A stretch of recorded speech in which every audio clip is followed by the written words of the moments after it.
നമ്മുടെ വിന്നറിന് നമ്മളിതാ foods kunafa pistachio chocolate നമ്മൾ കൊടുക്കാൻ പോവാണ് സമ്മാനമായിട്ട്. തുറക്കൂ.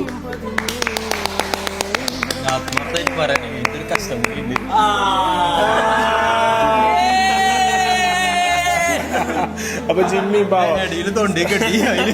സത്യസന്ധത പുലർത്തിട്ടോ ഒരു സത്യസന്ധതക്ക് ഒരു സമ്മാനം. എന്താ സത്യസന്ധത വെളിപ്പെടുത്തിയതിന് കാരണം ഇതാണ് ആദ്യം വീഡിയോന് മുന്നിൽ വന്നാരാ ജിമ്മി.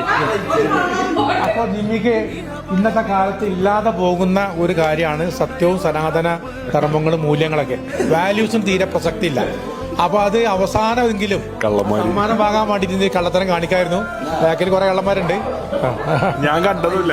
ഏതായാലും ആദ്യം അത് പ്രഖ്യാപിച്ചതിന് ഈ സത്യസന്ധത എന്ന് നിലനിർത്താൻ സത്യസന്ധതയ്ക്ക് ഒരു വലിയ പഠനം കൊടുക്കണം. എന്നായിക്കോട്ടെ. ചെറുത്